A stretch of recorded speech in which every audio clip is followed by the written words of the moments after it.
Everybody thinks they can have the perfect decision. There is no perfect decision. There's just life. Who am I? What do I desire? What do I know? The reason you have memory isn't to remember the past. The reason you have memory is to not do the same stupid things again in the future. That's fundamentally the reason. And so you remember some things and you don't remember other things. And your memory has a shape, and these stories fit into that shape. And so at minimum, the stories have evolved to adapt to your memory. Now, I would say since your memory has evolved to adapt to the world, that implies that the stories have evolved to adapt to the world. Ultimately, what we're trying to do is get to a place of stillness and clarity and focus so we can be 100% locked in whatever we're doing. That's what this is all about. And sometimes you're flashing forward, sometimes you're looking to history for perspective, sometimes you're emptying your mind entirely. Every situation's got different handles, and you grab onto the right one at the right time. What you believe will dictate your thoughts on a moment-by-moment basis. So if you believe that, money's hard to make, as a simple example, you're not going to have ideas or thoughts around money that would be lending to making it easily, right? So what you believe dictates what you think, and they're always aligned, right? Your beliefs dictate your thoughts, dictate your emotions, dictate your actions, which produce your results. And your results, when you look at them, then just reinforce the original belief. And so we're caught in that construct, right? But the linchpin is the belief system. So the question is, how do I actually change what I believe? If my beliefs really do dictate my destiny, right? Which is, I'm not the only person suggesting that. The question becomes, how do I change my beliefs? And in that is an inherent challenge, because by definition, beliefs are that which are true. What does being a victim get you? Nothing. Absolutely nothing. So if you're getting nothing from one direction, why not turn around and go to the other direction? I mean, to me, it's really common sense, but you have to break down that, and you have to give people this understanding that it's okay to have had something happen to you. Like, you're not a bad person because of that. And it sounds crazy unless somebody's watching this who's gone through something. You know the guilt you feel and the things that you carry that you haven't told anyone because you're ashamed or all these things. That's okay. But continuing to allow it to affect you, that's on you. That's not on the abuser, that's not on the situation, that's on you. It's a choice you have to make of, I am no longer gonna let this happen. The world that we exist in is really a world that is happening cognitively in our minds based on beliefs, rituals, culture, social indoctrination, and what our mom and our dad and our media and our priest and our teachers and our preachers tell us to be, do, and think. That's the culturescape. But we don't see that, because like a fish swimming in water, we don't realize that the rules in which we live life are not necessarily true for everyone else. They're only true for us because of our conditioning. Now, the problem with this culturescape is that many people believe it's real, and thus they become a victim of the culturescape. The things that happen to them, a breakup, a business failure, being hospitalized, severely influence them. The world happens to them. See, great stories they're representations of patterns of adaptive behavior. The fact that a great story is true at multiple levels of analysis simultaneously. And truly great stories can be interpreted at multiple levels of analysis simultaneously. That's actually what gives them depth. So when you say a story is deep, well, here's a meaning. Oh, look, here's another. Oh, look, here's another one. And then the meanings often exist in parallel with one another. And great stories, and the really archetypal stories are like that. The story of Moses, for example, that's an archetypal story. The idea that people escape from tyranny, go through a crisis, spend time wandering in the desert, are moving towards a better place. It's like that's the story of life. How we look at the world is the world is objective, but how we look at it determines what we're going to be able to do to it. Epictetus says it's not things that upset us, it's our opinions about things, right? And so realizing like, oh, okay, the world is objective. My opinion is what determines everything. And by opinion, he means judgments, right? The other, he says, it's not things that upset us, it's our judgment about things. So it's really maybe judgment's a better word than perspective.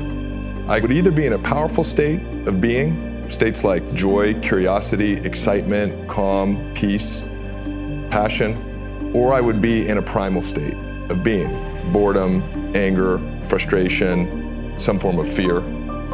I'm always in one of those two states, and I'm never in two states at one time. Those map beautifully to the sympathetic nervous system and the parasympathetic nervous system, right? So in any moment, we're either in fight or flight or we're in rest and relaxation. Through my journey, what I realized was the only cause of that switch to be flipped was my own thinking. The meaning that I was giving the experience. The experience itself wasn't dictating whether I was in a primal state or a powerful state, whether I was in sympathetic fight or flight or parasympathetic rest and restoration or relaxation. It was the meaning I was giving the experience. And so that meant that all of my personal suffering was within my own control. I needed to start controlling the meaning I was giving the experiences of life. Life can happen to you, or life can happen from you. And at this world, at this level, life is emerging from you.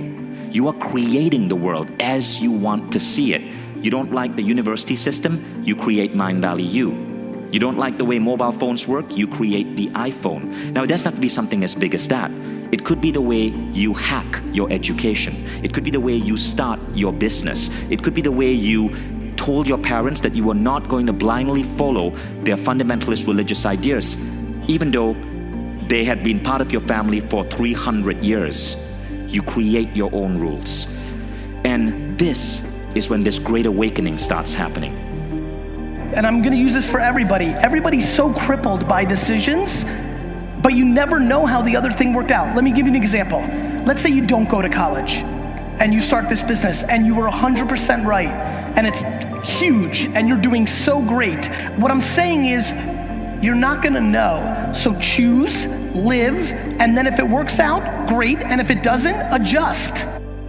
The simplicity of just knowing that you're not alone is really not simple. It's massive, because in those dark moments, you are alone. Like, for the most part, you are physically alone. And so then it's not that hard to take it from a physical to a mental state of, I'm the only one being molested. I'm the only one being beaten. I'm the only one with alcoholic parents. I'm the only one with a mom and dad who hate each other. I'm the only one that lives in a really wealthy community, but everyone's lying to each other. Like, it's really simple for that to happen, but the reality is you're not. And when you're not alone, you have community. What does community give you? Safety, right? It all comes back to like being safe. And if I feel safe, then I have power.